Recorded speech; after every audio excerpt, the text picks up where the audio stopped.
Bismillahirrahmanirrahim. Assalamualaikum warahmatullahi wabarakatuh. Apa kabar semuanya? Saya harap baik-baik saja. Kembali lagi di channel Bapak Guru 1988, saluran informasi dan pendidikan bagi kita semua. Baik, para pejuang CPNS tahun 2024, seperti yang sudah rekan-rekan ketahui bahwa portal untuk membuat akun pada website SSCASN tahun 2024 sudah bisa dilakukan ya rekan-rekan sekalian.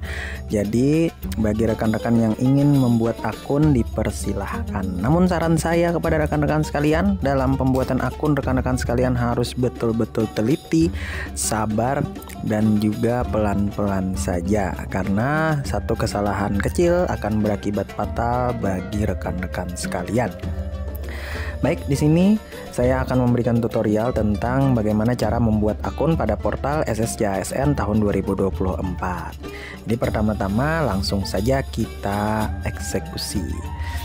Yang pastinya rekan-rekan sekalian harus masuk dulu ke website SSCASN BKN untuk membuat akun. Kemudian rekan-rekan pilih buat akun. Tunggu beberapa saat maka akan tampil halaman seperti yang tertera di layar rekan-rekan sekalian. Nah, di sini rekan-rekan harus memasukkan NIK, nomor kartu keluarga, nama lengkap harus sesuai dengan KTP ya rekan-rekan sekalian, tanpa gelar berarti harus sesuai KTP. Tempat lahir harus sesuai KTP. Ini biasanya kabupaten ya rekan-rekan sekalian. Kalau sesuai KTP saat ini ya rekan-rekan. Kemudian tanggal lahir, formatnya day, month, year. Kemudian kabupaten, kota, tempat KTP diterbitkan, nomor handphone aktif, email aktif ya, emailnya email pribadi, kemudian kode captcha.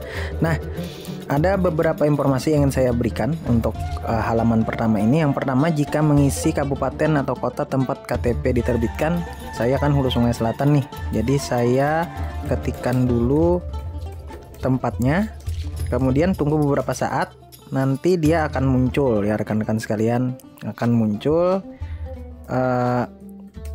dengan sendirinya nama kabupaten yang rekan-rekan tempati.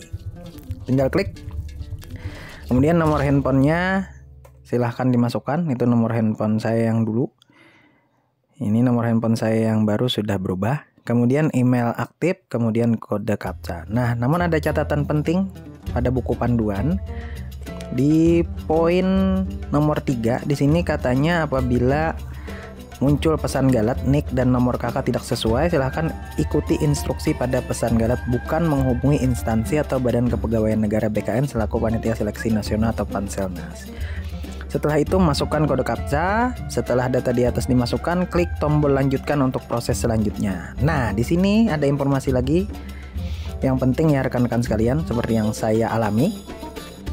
Namun jika pegawai pemerintah dengan perjanjian kerja P3K yang masa kerjanya masih di bawah 1 tahun atau yang sudah bekerja lebih dari 1 tahun tapi tidak diizinkan mendaftar CPNS, serta CPNS yang masih aktif atau individu-individu yang diblokir oleh BKN karena berbagai alasan akan menerima notifikasi seperti yang tertera di layar rekan-rekan sekalian. Saya juga tadi coba membuat, ternyata ada pesan seperti ini. Mohon maaf, katanya NIK Anda diblokir oleh sistem karena P3K aktif diblokir mendaftar seleksi CPNS. Bila Anda merasa Anda bukan P3K aktif diblokir mendaftar seleksi CPNS, silahkan melakukan pengaduan pada fitur helpdesk status bukan PNS atau sudah bukan PNS. Ini nanti jika ada tutorialnya akan saya berikan lagi. Namun di sini kita khusus untuk membuat akun terlebih dahulu. Nah, jika data telah sesuai, maka akan muncul tampilan langkah kedua, lengkapi data seperti berikut. Nah, di sini ada rekan-rekan sekalian. Biasanya untuk NIK ya, untuk NIK di sini sudah aktif langsung sesuai dengan apa yang kita tuliskan, baik itu juga nama, nomor handphone, email. Kemudian nama Anda, silahkan masukkan nama Anda sesuai dengan tanpa gelar sesuai yang tertulis pada ijazah. Kemudian tempat lahir KTP, tanggal lahir sesuai KTP, kemudian kabupaten kota. Biasanya ini otomatis ya rekan-rekan sekalian. Nah, rekan-rekan sekalian juga harus membuat passwordnya. Jadi passwordnya cukup yang mudah saja rekan-rekan sekalian, jangan yang susah-susah, nanti kita sendiri yang akan kewalahan. Konfirmasi, kemudian pertanyaan pengaman, misalnya siapakah nama binatang peliharaan kamu, untuk pertanyaan 1. Pertanyaan kedua, apakah moto hidup kamu. Nah, kemudian kembali masukkan captcha ya rekan-rekan sekalian. Nah, setelah itu, setelah rekan-rekan mengisi itu, ada lagi di bawahnya foto unggah ya, unggah KTP dan bersuap foto. Nah, rekan-rekan sekalian, jadi harus ada suap foto dan KTP. Nah, di sini file scan KTP dengan eksistensi JPEG maksimal 200 KB. Kemudian apabila sudah diunggah, klik ini untuk mengunggah ulang KTP. Kalau dirasa KTP yang diunggah tidak terlalu jelas, kemudian bersuap foto. Nah, contoh suap foto yang benar ada seperti contoh di bawah. Oke. Nah, ini cukup jelas ya. Kemudian setelah selesai merasa oke, sudah semua, silahkan rekan-rekan klik lanjutkan. Saya tidak bisa menunjukkan di portal websitenya karena saya tadi nick saya sudah diblokir oleh BKN karena masih status aktif sebagai ASN P3K. Langkah ini bertujuan untuk membandingkan data pelamar di KTP dengan ijazah. Proses pemberkasan CPNS menggunakan data ijazah sebagai data pokok kepegawaian yang terdiri dari nama lengkap sesuai yang ada di ijazah, tempat lahir, tanggal lahir. Pastikan bahwa Anda mengisi data tersebut dengan benar. Kemudian kolom NIK, nama, nomor handphone, dan tanggal lahir terisi secara otomatis. Kemudian masukkan email tanpa gelar sesuai ijazah, tempat lahir KTP, kota lahir sesuai ijazah, dan tanggal lahir sesuai ijazah. Khusus kolom kabupaten kota lahir cukup ketikkan beberapa karakter pertama saja, kemudian klik salah satu dari pilihan yang tersedia. Jadi dia otomatis.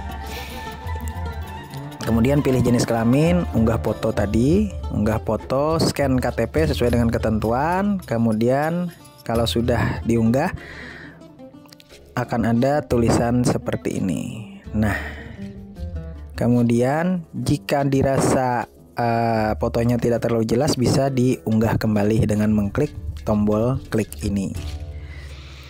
Kemudian bersuap foto. Suap foto, di situ ada menu ambil foto.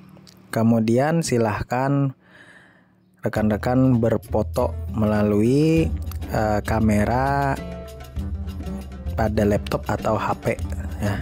Tapi saran saya rekan-rekan isinya memakai laptop ya rekan-rekan sekalian, supaya lebih mudah dan layarnya lebih besar. Kalau sudah unggah foto berhasil, klik baiklah. Nah, ingat, jangan menyebarkan user dan password Anda ke orang lain. Setelah selesai, klik lanjutkan rekan-rekan sekalian. Nah, setelah klik lanjutkan, rekan-rekan harus mengecek kebenaran data yang sudah rekan-rekan masukkan. Kalau dirasa sudah selesai atau sudah sesuai, rekan-rekan bisa mengklik proses pendaftaran akun. Nah, ingat, sebelum akhiri proses pendaftaran akun, pelamar akan ditanyakan kembali apakah data yang diinput sudah sesuai atau belum. Nah, jadi setelah selesai, rekan-rekan silahkan untuk mengecek di halaman ini data rekan-rekan sekalian. Kemudian setelah rekan-rekan mengklik proses pendaftaran akun, maka akan ditanya lagi apakah data yang diinput sudah sesuai atau belum. Nah, karena jika nantinya terjadi kesalahan penulisan setelah proses pendaftaran, maka peserta tidak dapat memperbaiki kesalahan penulisan tersebut. Nah, ini jika sudah sesuai, muncul tampilan seperti di bawah ini, maka proses untuk pembuatan akun selesai. Nah, selanjutnya, untuk mencetak kartu akun, pilih menu cetak informasi pendaftaran. Jadi tampilannya akan seperti ini. Setelah mencetak, pelamar dapat melanjutkan tahap selanjutnya, yaitu lanjutkan login pendaftaran. Nah, jadi itu saja rekan-rekan sekalian. Ringkasnya seperti ini. Jadi yang pertama, rekan-rekan silahkan masuk terlebih dahulu, memasukkan nomor induk kependudukan, nomor kartu keluarga, nama lengkap, tempat lahir, tanggal lahir, kabupaten kota, tempat KTP diterbitkan, nomor handphone yang aktif, email aktif. Pastikan nomor handphone rekan-rekan itu sesuai, dan email aktif rekan-rekan juga sudah benar, baru klik lanjutkan. Untuk kabupaten kota tempat KTP diterbitkan cukup mengetikkan keyword saja. Jadi sudah kita mengetikkan keyword, nanti akan muncul secara otomatis, maka dipilih ya rekan-rekan, bukan diketik secara manual. Setelah selesai, rekan-rekan ada halaman kedua. Nah, ini jika halaman kedua tidak muncul, berarti kemungkinan besar nik rekan-rekan itu diblokir karena dalam kondisi sedang menjadi P3K aktif atau diblokir oleh BKN dengan alasan-alasan tertentu. Kalaunya memenuhi syarat, akan muncul halaman kedua. Di sini secara otomatis terisi sebagian ya. Nah, isi sebagian yang tidak terisi otomatis. Kemudian bikin password yang mudah saja. Kemudian unggah KTP. Kemudian bersuap foto, masukkan captcha, dan lanjutkan. Setelah itu, rekan-rekan sekalian akan masuk lagi ke halaman ketiga. Nah, di sini halaman ketiga ini berfungsi untuk mengecek apakah data yang rekan-rekan masukkan sudah sesuai atau belum. Kalau sudah sesuai, silahkan proses pendaftaran akun diklik. Kalau tidak sesuai, klik kembali. Ingat, harus benar-benar teliti ya rekan-rekan sekalian. Nah, kemudian setelah diklik pendaftaran akun, maka rekan-rekan akan kembali lagi ditanyakan apakah data yang Anda isi sudah sesuai atau tidak. Jika belum yakin, klik tidak. Jika sudah yakin, klik iya. Maka setelah selesai, tampilannya akan seperti ini. Artinya rekan-rekan sudah punya akun. Nah, silahkan dicetak kartu akunnya untuk melanjutkan ke login pendaftaran. Nah, itu saja rekan-rekan yang bisa saya sampaikan. Mungkin bisa membantu rekan-rekan dalam pengisian akun.